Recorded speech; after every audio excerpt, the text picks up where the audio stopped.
you imagine if there were cell phones when you were in high school? You were talking with Anthony, what was it, a week ago, 2 weeks ago? Oh, yeah. And you made the comment everybody's going to get canceled in the future. And yep. Man, if we had cell phones in high school, there's absolutely no way I would even have a family right now.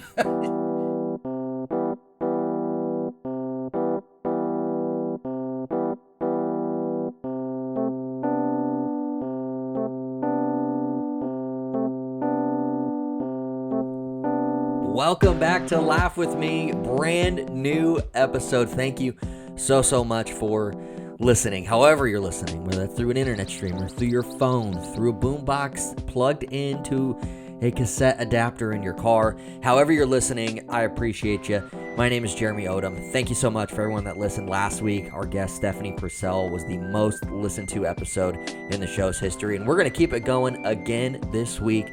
We have a special guest for you. He's been a morning show host for the last 15 years in small town Atlantic, Iowa. He now hosts his own podcast with his buddy Brad, One More, and We All Go. He's a good friend of mine. This is Frank Olmstead. I'm excited. I've actually been nervous all day. You've been nervous about this? Yeah. I always say that if you're not nervous, then you don't care enough. That's actually, you know what? That's fair. And I actually teach my kids that because they get nervous before everything. And I'm like, you're healthy. You're good. You'll do fine. Yeah. It means you care. Yeah, exactly. You want to do a good job. Well, thanks for joining. You host your own podcast, and I really want to dive into that and hear more about it. One More and We All Go is what it's called. It's been out since about early June 2022, right? Yeah, absolutely. Done your research. Frank and Brad host the show. You're Frank. It's exciting to have you. Tell me about the show, how it started, and just, I guess, the beginnings of the show. So it actually was my buddy Brad. We met in 6th grade when our schools consolidated and they forced us to be friends. So he was a Carson kid. I was an Oakland guy. So we became fast friends. Brad is hilarious. He's a farmer, and he wanted to do a podcast about.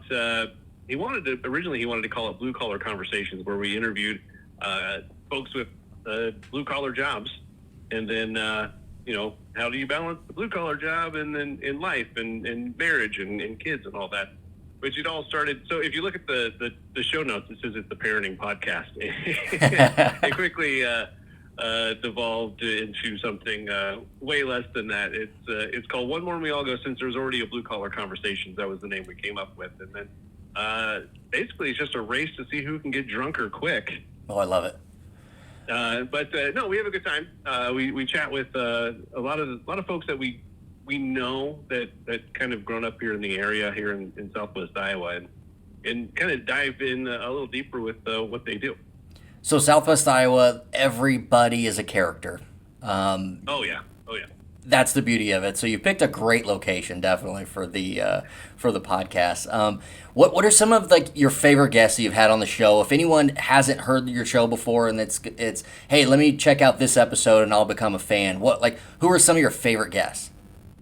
Well, it's kind of hard to pick one because we're friends with everybody that's been on there. But the latest one that we've done is called The Seaman, and we always try to name the podcast episodes after the job that the person had or had at one point in their life. And he was in the Navy for a time, and we were actually recorded it. It's my wife's best friend's husband, and Brad and his wife, me and my wife, and the other couple went to Vancouver, Canada, and just on a vacation, and I hauled up the podcast equipment and locked him in a room and did a podcast with him. And it was really good.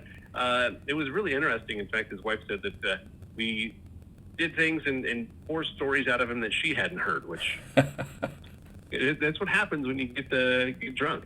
So whenever he gets in trouble at home, she just needs to get together with you guys and see if you can get some dirt out of him.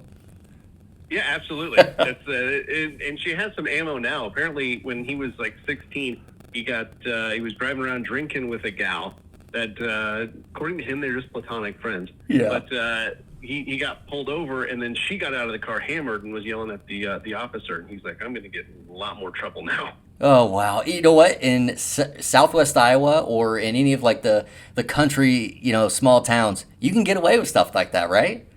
Yeah, sometimes. Sometimes. Yeah, there was when we were in high school. Obviously, I grew up in this this area, but when we were in high school, the sheriff department would crash parties on whatever type of beer they felt like that night. So if they were going to go to Trainer, Iowa, they knew they were going to get Bud Light, and if they came to the Oakland, Carson, Macedonia area, they knew they were going to get Coors Light. So it was kind of whoever was on duty and what kind of beer they wanted for the rest of the evening is whose parties would get busted. That's incredible. The late '90s, early 2000s, peak time. Oh yeah, yeah. We'll take this and you can go home. Yep. Oh, now it's a little bit more serious. It's a little more by the book and in black and white there, but I blame cell phones. You blame cell phones? Hmm. Why is that? Could you imagine if there were cell phones when you were in high school? Oh, I'm deathly afraid. If I had cell phone when I was in high school. Yeah, you were talking with the Anthony. What was it? A week ago, 2 weeks ago? Oh yeah. And you made the comment everybody's going to get canceled in the future. And yep. Man, if we had cell phones in high school, there's absolutely no way I would even have a family right now. See, I think if I had a cell phone back then, I guess, you know what, I would have been young and dumb. I was young and dumb, so you're right. I would have made those mistakes. I like to think I would have been smart and just kept it at home or something, but there's no way I would have done that. No. Oh. I've seen your TikToks and your Instagram stories. You're a man in front of a camera. I am. I try to be. I just want people to, content. Do you ever feel like there's things that happened in your life that are just so funny or so interesting that you need to tell somebody, but there's nobody around? That is the absolute bane of my existence. I come up with the best stuff when there's no one around. Yeah, exactly. And so I'm like, well, here I am stocking eggs. There's an egg missing. There's 2 eggs missing. Oh, everybody needs to know about this. So the 235 people that watched it, they know about it. But the great Hy-Vee egg caper. Yes. I thought the 2 eggs missing was funny. The comments I got on YouTube were not. They felt like I was taking a social stance. I was not. I was, in fact, not doing that. But so your 2 egg story didn't go over easy. See, this is why I tell my stories. I need people to hear it. There's more banter to be told. No, I love it.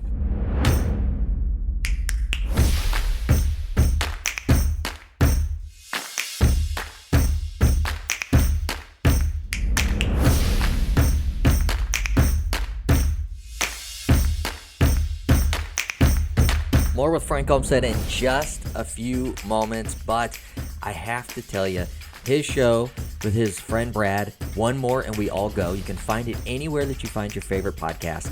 It's available every Sunday. It is a lot of fun. If you've ever gone to a small town, lived in a small town, gone to a bar or someone's garage, drank some beers and just told stories, that's this, okay? They've lived these stories with a lot of their guests. You will enjoy it, I promise you. If you've never lived in a small town and experienced this, you're going to know and realize very quickly that you're missing something in your life. Check out their show, One More and We All Go, anywhere that you listen and stream your favorite podcast. Okay, Frank, tell us more about the show, man. Yeah, so we release episodes every Sunday. And right now we are in our, what I like to call our harvest hiatus. Okay. Since Brad's a farmer, we didn't have a lot backloaded, but so we missed last Sunday, and I think we're going to try to jump up again this Sunday with a new episode. So it is his wife's birthday, so he doesn't know if he'll be able to get away. Gotcha. Well, that makes sense. What's coming up in the show? Do you have future plans? Is there some future guests to the show that we want to hear about? So I've got a buddy, Chris, that we used to run around a whole lot, and at one point in our running around, he picked up a lot lizard. Oh, okay. And I have a whole story that I tell, and it's with voices, and he absolutely hates it when I tell people. So I'm trying to get him on just so I can tell the story with him in the room, and then everybody can have access to the, I call it the Dusty story because that was her name. Oh, that's amazing. I am very familiar. All right, let me backtrack. I'm not very familiar with lot lizards, so that could be taken in a lot of different ways. I'm familiar with the term. How about that? Because I got a friend who's in transportation, so I am familiar with the term lot lizard. So that story alone would be worth being on the show for sure. Oh yeah, and it's got a climax. It's got a great happy ending. It's a good story. It's a great story. It's got a climax. And I just want to be able to tell it with him in the room, because he does what we call the shuffle, where when he gets way too drunk, he just lowers his head and shakes it back and forth real fast. Oh. So I just want to have that in audio format. I need to know after this episode airs how many people Googled lot lizards and then are hooked to hear the show. That's amazing. Mom, what's a lot lizard? Yep. You know, my kids, they listen to the show because I tell them, I'm like, hey, I need listens. I need, clicks. I need you to listen to the show. So I know that question will be coming. Yeah, Thursday morning, look at Google Analytics and see a lot lizard in Omaha shot up. So one more, we all go every Sunday. It's with Frank and Brad. You got to check it out. And it's available for sure. I know I listen to it on Spotify. Is it available everywhere, basically? Yeah, it's available everywhere. We use this sweet little website that just pumps it out to everywhere, even on YouTube. Except it keeps telling me that it's posted, but no one's watched it. So, you know what? YouTube is an issue. I'll have a clip that will get 4 views, and then I'll have one that'll do 2,500, and the one that got 4 views, I'm telling you, is gold. So I don't know. Oh, yeah. I don't know what the issue is. I have that problem on Twitter where I tweet something and I'm like, this is gonna break Twitter, and then nobody sees it, and I'm just furious. Yep. You know what? I think I follow you on Twitter, and I never see your tweets. So you've probably been shadow banned. Well, so for a while I didn't tweet because my Twitter was connected to the radio station. Oh, that's probably why. Yep. So I'm like, well, I can't do that. But I had one time, and Tim McGraw had sent a picture of just Faith Hill's legs, but it was through a doorway, and she was sitting up real high, so it was just long legs all the way to the floor. And he said, "Look at these legs." So I quote tweeted it, and I just commented, "That's a really high toilet." Absolute gold. Did nothing. Yep. Did nothing. If that didn't get you a few thousand new followers, I don't know what will. Right. Oh, that's awesome. So you did allude to your old Twitter was attached to the radio station. You were a morning show host in Atlantic, Iowa. Tell me about it. You did that gig for a long time, right? Yeah, I was there 15 years. Holy cow! I did the morning show at a small radio station in Atlantic. It was a lot of fun. I enjoyed every minute of it. It just kind of got to the point where it got too easy, and I needed a challenge. So I followed you on your socials. So I saw your social content. Enjoyed that. When I did drive through, I tried catching you on the air, and I always got like the weather. A lot of it was the farm markets. We did farms in the 40s. We had weather twice an hour at 13 and at 10 till the hour. And my favorite part is that we'd have clients that come in, and we would interview clients. So we would have the grocery store would come in on Fridays, and the insurance guy would come in on Tuesdays, and we'd have a community member come in on Thursdays, or the park board come in. And Wednesdays was the jeweler. And for 15 years, I got to know all these people, and it was a lot of fun to do that, except for the insurance guy. And I absolutely love the insurance guy, old Donnie. But it got to the point where I would have recurring nightmares that he would murder me. He would murder you? Yeah. In really weird circumstance, murder me. And he always got the job done. So when they say you die in your dream, you die in real life, that's not true. I was consistently murdered by an insurance agent from Atlantic, Iowa, at least twice a week for a lot of years. I need to know about this insurance guy. Was he just real creepy to the point? Was he just constantly hounding you to buy insurance from him? Or did he have something that he had out on you? I don't know if he had something out on me. I think he wanted me to sell insurance for him. Oh, okay. And maybe that would have been the death of me, and that's where the subconscious thing came in. But that would be scary. he like in the dream, I'd be walking down a dark alley, and he would just jump out of a dumpster and "Gotcha, bitch," and he'd stab me in the neck. And it was always "Gotcha, bitch." Gotcha, I never bitch. heard the guy. That guy would not swear at all. He's a great guy. Tried to get me to join the Masons, and I was like, I'm not ready for Illuminati, but the small town Illuminati. Who do you think controls the grain prices, Jeremy? Oh, I love that. Oh, see, that kind of stuff. Oh, I just think about like the time I lived in Creston, the 2 years I lived in Creston, like that kind of stuff would kill. Would kill in Creston. It's so awesome. Oh yeah, it was the KSIB in Creston. Yes, yes. Yeah, right next to the. I know all the small town radio station stuff. Yep. But with 15 years at one radio station is a long time in the biz. I did a stint in Burlington, Iowa for quite a while too. Really? Which I don't think I knew fun, that. Yeah. Was that before Atlantic? Yeah, that was before Atlantic. So, radio career arc was college at Iowa Western, and then I left early. I didn't graduate, and I got a job because I was offered a job in Burlington. So I packed up and moved to Burlington. Pooped my pants on the way to the first day on job, by the way, and then and then I worked there, and then I came back and worked in Omaha at the journal stations now. What are they? Summit. I almost poop my pants on a daily basis, so I get it. Yeah, I totally get it. It was one of those gambled and lost kind of things where I was sitting at the stop sign and I was like, oh, I can do it, and I gambled and I won that battle, and I got 3 miles out of town and lost the battle. Did you have a spare pair of pants? Oh, I was moving that day. I mean, you had everything I owned in the back of this car, and I was like, luckily, yeah. But I was panicked the whole day, thinking I smelled like crap, and everybody knew. And then I told the story on air, so they did know. Just so you know, I'm sure they knew. We've got Kathy, your old PD, on the line.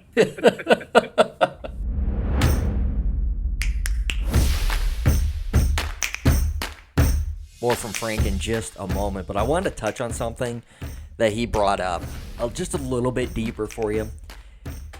He pooped his pants on the way to work. Okay? He was moving. He had all his stuff with him, so he was able to change. But he said he wondered if anybody noticed. 100% everybody knew. And I know he told the story on air, so it was great content. I often wonder sometimes if making yourself the butt of the joke is just kind of the way to clear the air, because people do know. And then now it's funny, so when they smell you, it's funny, versus you just going about your day and wondering if people smell you. Oh, they do. They smell you. He probably had the right idea. Frank, a true genius of the game, knew I have to talk about this just to clear the air so people know what's up. And it's funny. Now he's the funny guy, right? First day on the gig, and he's the funny guy who pooped his pants and laughed to tell the tale. I commend you, Frank, for that one, because for those of us who have ever had those types of accidents in our lives, or potential to have those accidents in our lives, it's not always a fun situation. I often wonder if it ever happens to me when I'm on my way to work, if I was to poop my pants and I'm filling the milk, and somebody comes back into the cooler and they're like, holy shit, what is that smell? And I'm like, yeah, man, I pooped my pants. Is it funny because I brought it up, or is it disgusting? I don't know. It hasn't happened yet, but there's always a chance. As long as you're living, there's a chance of pooping your pants. Back to the show. When I was in Creston, at the in the diner, in the little kitchen area that we had at the grocery store, we had one TV, and you'd have the farmers come in and drink their coffee in the morning. And like you were saying, you always had, weather at this time, and you'd hit the markets at this time. The Weather Channel was always on. like on the TV, and I'm like, you know what? It's let's put something else on. Like, let's put Sports Center on, or let's put the game on. Like when there's time for the game. I had so many complaints when I didn't have the weather on. People wanted to watch the weather in the diner, and I didn't get it because I'm from Omaha. But after living in Crescent, I totally get why that would be the primary content for sure. Oh yeah, well, there's also nothing else going on. True. That's true. They're just like, well, let's just see if the weather's going to change because we need some sort of excitement in this town. Yeah, that's so cool.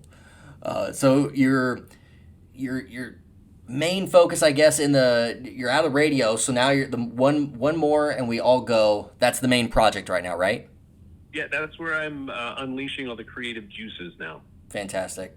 Make sure you are subscribing and finding One More and We All Go specifically on YouTube because there's no listens right now. Let's bump that up. I've never even checked it out on YouTube, so I don't even know if it's actually there. I should probably look at that. If everyone that listens to this podcast goes and listens to it when the show airs, I guarantee you get at least 2 listens. It's going to be amazing. Oh. Thanks, Kyle. Yeah. So you mentioned Iowa Western. That's where you went to school and you worked in college radio. That's where we met. I also was there at the same time. I had a lot of fun. I believe you and I had different experiences, though. You had talent. Oh, no. I was always jealous of Jeremio. No way. Stop that. Yeah, dude. You were so quick. I used to be. I think beer caught up to me or something. I don't know. But your production, I was always jealous of how you could produce commercials and produce the bits because that's what I wanted to do. I wanted to make bits. I wanted to record bands and be an important part of a show. And I never did. But you had incredible ear for that and incredible talent. Thank you. For me, doing the podcast is the creative part of way of getting all that out of me. I mean, is doing your podcast, I guess, kind of that outlet? Well, yeah, I edit my own podcast, and then I also edit another podcast for another company that, and they don't know what to pay people, so they grossly overpay me to edit this podcast. So I make like, I don't think they're going to listen, but I make like $200 billion episode. You're killing the game. I'm grossly overpaid to do that, but no, and it's actually. It's pretty challenging since none of the folks who record are actually industry professionals. It's just their marketing gal and then people from the cleared workforce. So do you just get the raw audio and you put it together, or do you actually listening to them and kind of giving direction? No, they send the raw audio in a left channel and right channel, and then I have to edit, put it together, oh my, and then make it exactly 28 minutes long. Oh, so it's airing on something. There's some kind of... Yeah, it's airing on a Beasley station in D.C. Okay. Not that anybody gives crap at the Beasley station, but... See, this is why you're the talented one. I would be struggling with the with the 2 channels and then having to get to exactly 28 minutes and having to make those tough decisions. See, the key that I find, Jeremy, is that I don't know anything about the cleared workspace. So if you have a clearance from the military or you get a clearance for your own so you can work in Lockheed Martin or the DOD or something, I don't know what they need to know. So I have free range to just edit whatever I need to out to make it to that time. And as long as the check clears, you're doing your job. Yeah. Well, that's great. Well, Iowa Western, we were on the river together. We were both DJs. We were both students at the same time and producing. I know you worked with Capone on his... Yep. Did you work an afternoon drive with him or just on the mornings? Just on the morning. I inherited Capone after the big party show left. So the river offered us back then, I know, it was kind of a wild, wild west. We were doing all kinds of different things, not only to raise funds for the station so that it could keep airing rock songs for people, but just trying to be creative and create content that would draw listeners. What was some of your, I guess, favorite moments of working there at the river? That was such a fun time for me in radio.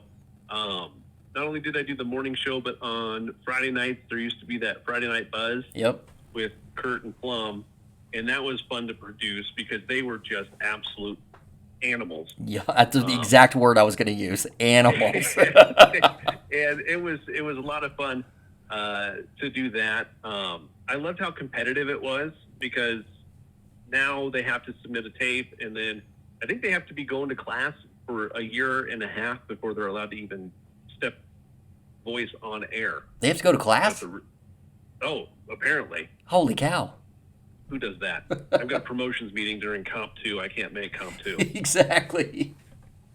I got a whole full extra semester being on air because I didn't go to one class, and I wanted to graduate. So I stuck on and an extra semester and then stayed on the air a couple days a week.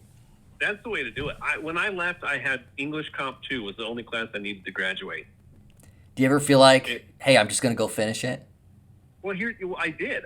Before I got married, my wife said that I needed to finish my college degree, and I'm like, you want me to go back and get my degree before you'll marry me? She has prerequisites? Are low. Yeah, it was bad. It was great. She's wonderful. Was your resume so light to marry her that you had to start adding degrees? It was the references that killed me, I think. Oh, no. But, the work experience is trash. I need a degree out of you. Yes. Come on. Your work ethic. She knows radio doesn't pay. I'd have something to fall back on. Yeah. She wanted me to be a dental hygienist, I think. A dental hygienist? That would have been something. You would have been hilarious in that. Oh, yeah. Not fighting me. But so when I went back, they actually changed the course. So I had to take another 2 classes in order to get the degree. So we got off light back then. They actually added a lot to the program. And then I eventually went on, Jeremy, to go and teach classes for radio there at at Iowa Western. Did you really? Yeah. When was this? Oh man, it had to be. Let's see, my girls are 10 and 12, so it had to be 7 years ago. 7 years ago, so long after Bill left. Oh yeah, Bill was actually my boss at the Atlantic station. Yep, I'm in fact I've got him on the list. I want to ask you about Bill. But holy cow, so you're teaching. So what was that like being on the other side? It was very difficult. It was a last minute situation where I think Casey was the program head at the time, and she got a gig at UNL. So they were scrambling to find someone, and she dropped on my name. So I took over, and I didn't have time to do a syllabus. I was just using everything that she had left from last year. Wow. So and what was... they say those who can't do, teach. Yep. Apparently I can do, because teaching was the hardest damn thing that I ever have tried to do. Was it communicating and being able to like verbalize how to do something, or was it having to deal with the questions, or? I think it was mostly the kids, because you'd have the ones that were real into it and wanted to learn what you were teaching them, and then you had the ones that were just like, this class sucks and you suck. I don't even want to be here, but I have to because you're taking attendance. So at one point I was like, I'm not taking attendance. It's if you don't do the homework, then I don't grade you. So you don't have to be here. Just look at the syllabus. Yeah, that's pretty simple. Yeah. Wow. But no, it was. It actually afforded me enough money to buy a camper, and that's all we did. So we call it my camper gig. Well, that's worth it then. So yeah. You still have that camper today? Oh yeah. And where have you taken it? Like, what are some of the highlights of this? We've taken it to Mount Rushmore. Beautiful. We've taken it.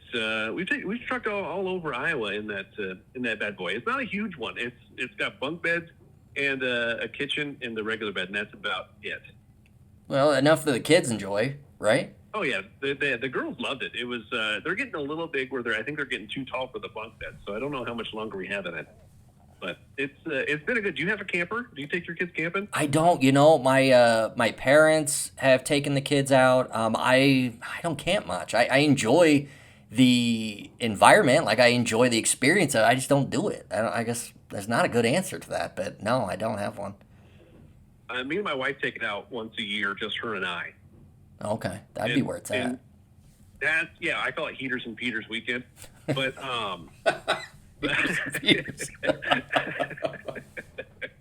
But it's so much fun because there's no agenda when you're camping, just you and your wife. It's just you're like, hey, you want to go take a nap at 2?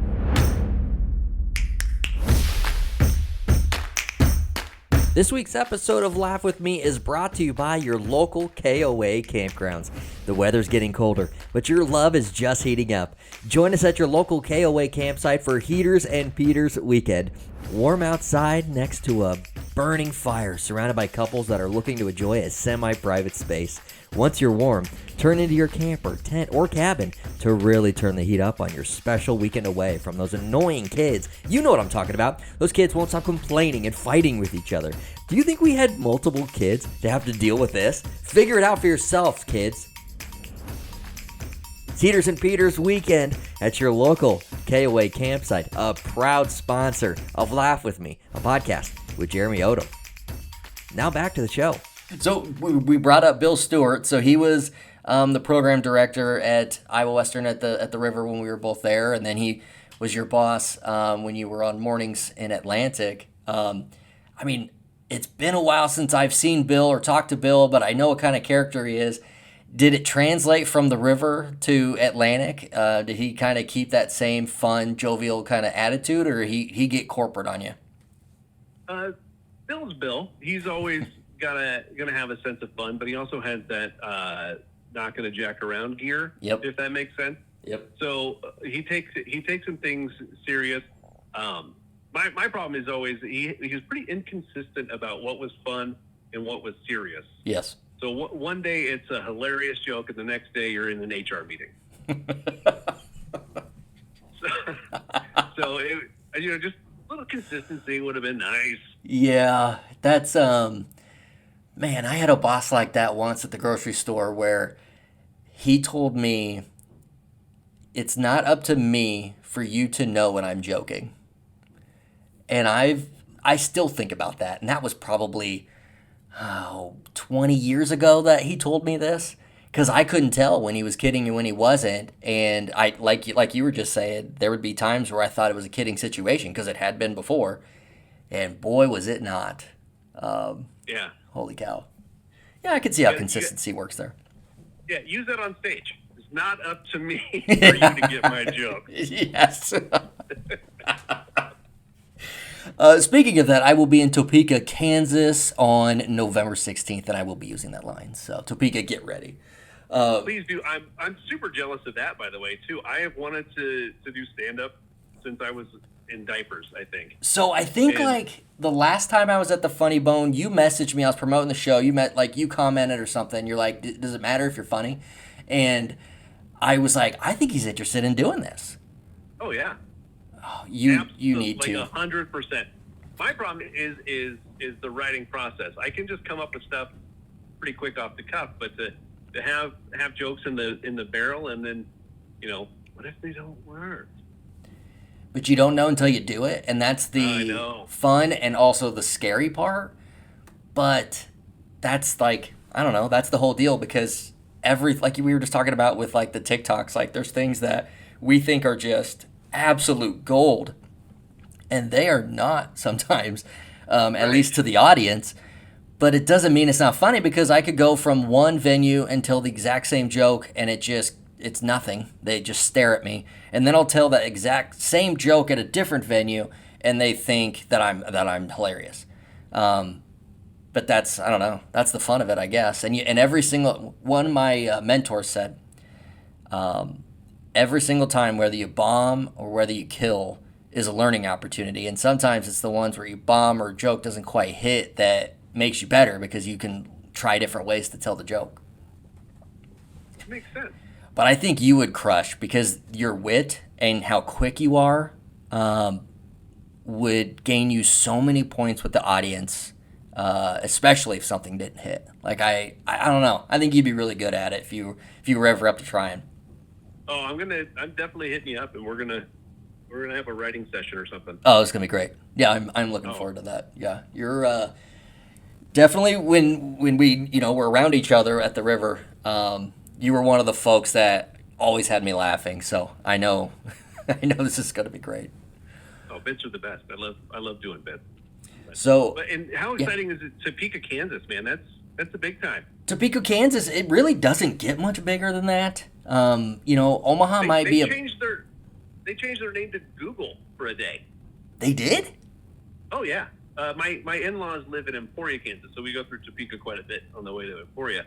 And, the whole town changed their name to Google for a day, and Google changed Google to Topeka for the day. Well, I need to make a bit about that, probably. Oh, that's good. Yep. Wow, they changed their name to Google. What a deal. I just know it as a little town that I used to have to go to for meetings to talk about bananas, but now it's for comedy, so this is great. That's good. Topeka is the banana capital of the Midwest. That's what I thought.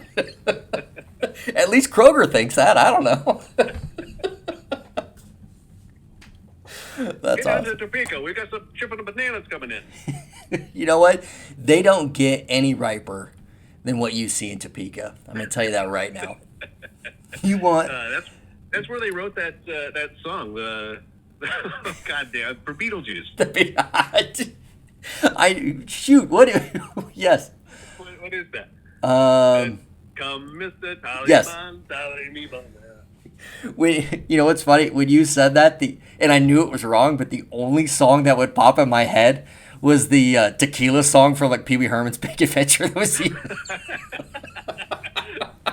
was that would work too, though. It would have worked, but it was the only one I had in my head. I'm like, that is not wrong. Do not say this. Rest in peace, Pee Wee Herman. No, that's funny. Oh yeah, bananas are great. Idiot in front of Kyle. He's my favorite listener because he's my only listener. It's all right. That was a fun episode. You know what? I can't wait to have him on again because, like, I don't even think we touched the surface. He was so nervous, and I'm like, what are you nervous about? You and I, we're brothers. Like, we've grown up together. Like, we're talking on the phone. And he was just so nervous. But now that we've done it, I think he'll open up a little more. He's got so many stories. Oh, it'll be a good time. Oh, yeah. You're brave. I couldn't have my brother on my podcast.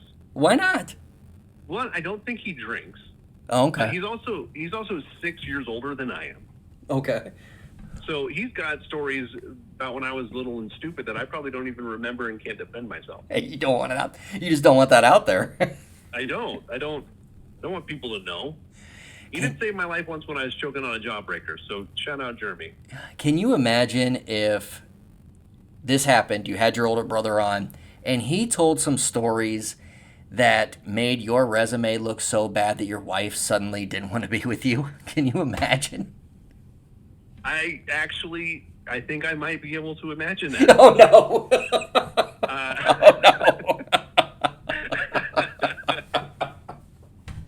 Oh, when the joke hits too real. I don't want... Yeah, then I have to assume that she listens to the podcast. Yeah, true. That's funny. Reference it all the time, and she doesn't say anything. Yeah, I definitely bring up Laugh With Me about 10 times a day just to see if anyone's listening. And then they'll make a comment about something that was an episode. I'm like, all right, you're following along. Just keep listening. Keep streaming. Just keep streaming. Yeah. I tried to... Do you have merch for Laugh With Me? I have stickers currently. So we got stickers, and then we also just got T-shirts.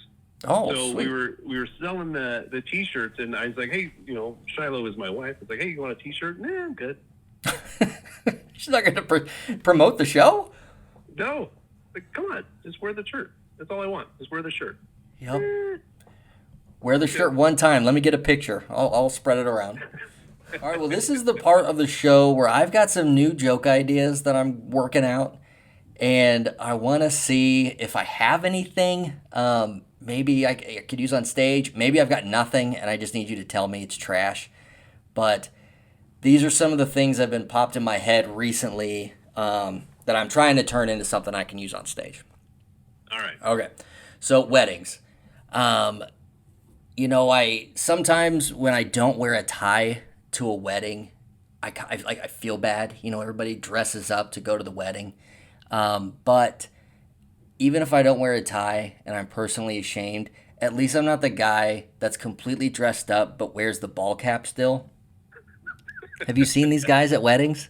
They're in dress pants, button-up shirts, and then like a camo hat, a baseball cap. Anyways, that I have nothing for that apparently. Okay, so I'm at the wedding. I like it. I like it. I'm at the wedding. DJ Nick's there. He's playing the jams, right? But he broke the DJ rule. He played the same song twice, and I think it could have been avoided if only his parents wouldn't have named him DJ.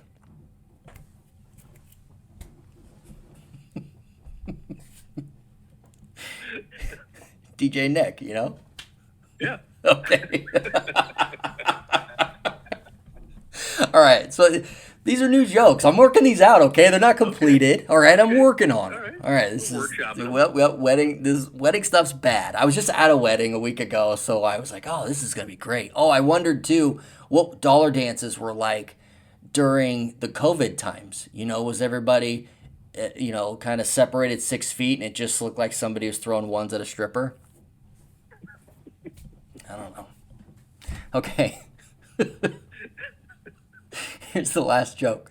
I really got to, remember back in the day, milk cartons would have like the missing children, like pictures on them and like their name and what they looked like, so you could try to find them.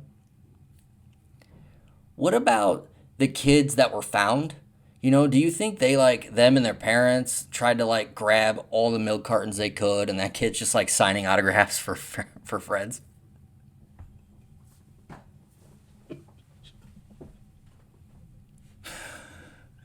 No? No, that's good. That's good? Oh, okay. I thought there was more. No, that's literally that's it. I got ones and I didn't want to. I got nothing. I didn't want to jump in. I need more with the milk carton kids. Or maybe they should put the found ones on eggnog. Yes, for the holiday edition. Yeah, for the holiday. Hey, Merry Christmas! We found Trevor. I love that. That's fantastic. Or you got the kids, with the those big electronic signs for Amber Alerts on the interstate. You got kids that get found or saved from the Amber Alerts, and they're taking selfies in front of it. For the gram, you got to post it for the gram. Yeah, you got to. Yeah. Is there something with your milk carton one where you could be like, I thought it was a little morbid that all of them had expiration dates? See, you would be really good at this. You definitely need to get on stage. I can spitball with you. I'm trying to help you out here. Yep. No, I love it. That's why I'm doing this. I'm trying to find some ideas and just see what people think. Oh, that's good stuff. What was the weirdest wedding that you have actually gone to? The weirdest wedding? Yeah. It was on a Tuesday, and it was in the middle of like just a random field in Osceola, and there was just a bunch of chairs out in the middle of the grass. And the party after, I don't know, it was very short, the ceremony was, and then the party afterwards was basically just like a boombox playing like George Strait's greatest hits, but everybody was having the time of their lives. I will say that. They were eating cake as if that's what would keep them going. But yeah, that was probably the weirdest one I've ever been to. Yeah, my brother's wedding was Coyote Ugly themed. Oh, amazing. Well, so did they get up on the bar and dance, or? No, it was they just played the soundtrack over and over and over and over and over until I wanted to fight the moonlight. Oh, that's fantastic. My brother Kyle, so his wedding is on Halloween. They got married on Halloween, so their reception was a costume party. That's perfect. Yeah, it was a great time. That's absolutely perfect, because then you have the excuse that, I'm not taking you trick-or-treating, it's my anniversary. Yup. Okay, Frank, your show's called One More, and we all go. So one more story before we head out here today. I remember when we were at the river and we'd have to go do remotes, at like other surrounding small towns, and back then I had zero going to Council Bluffs was kind of like a big deal to me. Like I had zero experience in small towns, and then they'd send me to like a Hamburg and go and talk, about the river and try to get people to listen to the station or get involved with the promotion or whatever we're doing. It was different. It was different for me. See, I don't think I ever went on a remote broadcast at the river. Really? No, I was always, anytime it was for the phone-a-thon or anything like that, I was always stuck in studio answering calls for the Yep. morning show or the afternoon, whatever. I was just running the call screening is what it was. And so I never got to go out and do a remote. And then when I got that job in Burlington, they did this big promotion that they called the turkey shoot, where we would haul around a four-wheeler and do these remote broadcasts. And while we were there, you could sign up to win the four-wheeler. And they would draw a name, and then that person would come out and try to shoot the guy riding the four-wheeler. Well, that would be fun. Yeah, it was a lot of fun. But I did 28 remotes in 14 days, and I'd never done a remote broadcast before. Trial by fire. Holy cow. Yeah, it was real weird. So, And over there, they wherever you were doing the broadcast had to pay you in cash for coming. oh, so you're just lining your pockets with cash. Yeah. Oh, wow. I'm like, what do I do with this? Yeah. Well, you didn't miss anything at the remotes at the river. I mean, the most interesting one I had was on 72nd Pacific at this gas station. We're on the corner, and I'm with Sean Gecko, and he thought it would be fun to get cars' attention if we were like wrestling, like fake, like professional wrestling on the corner. And I'm like, sure, yeah, we That's can. the Gecko thing, Yeah, we could put something together. Except he wanted to like really wrestle. So he had me in chokeholds and like putting me out, and I'm trying to like breathe. I'm like, dude, I thought we were doing professional wrestling. You know this is fake, right? That's the great thing about wrestling fans is that if they ever get someone to wrestle with them, they go hard. Oh, did he ever? Did he ever? They go absolute bonkers. Well, Frank, this has been a lot of fun. Thank you so much for being on the show. And then I gotta have you on One More and We All Go. I would love to. I love to drink. So this is gonna be fantastic. All right. Are we gonna get you in studio? Are we gonna get you in the Skinny Cap studio? Or are you gonna have to phone in? No, I'll be there. Yes. You gotta meet Brett. He's the best. Well, folks, that was our show for the week. Laugh with me. That was Frank Olmstead.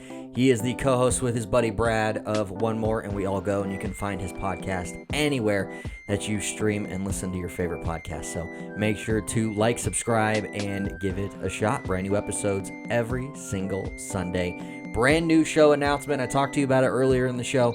I'm going to bring it up one more time. We are live stand-up comedy in Topeka, Kansas, Thursday, November 16th. Top City Comedy. I will be there with you in Kansas. And November 30th in Omaha, Nebraska at the Funny Bone. I will be there as well. I'll give you the best 5 minutes that I've got. It's going to be a great freaking time. And a brand new episode of Laugh With Me is every single Wednesday. Make sure to give us a subscribe so you know every time a brand new episode drops. This has been a lot of fun, I'm sure. This is not the last time we will hear from Frank on the show. So many stories, honestly, that we didn't even get to today that I know we need to come back to. We need to circle the wagons here and get Frank back on the show so we can talk about it. But we've got a fun episode coming at you next week. Our first in-studio guest coming next week. That's going to be awesome. And somebody that also is tied into that river world that we talked about from Iowa Western back in the early 2000s. So it's going to be a good time. This has been Laugh With Me.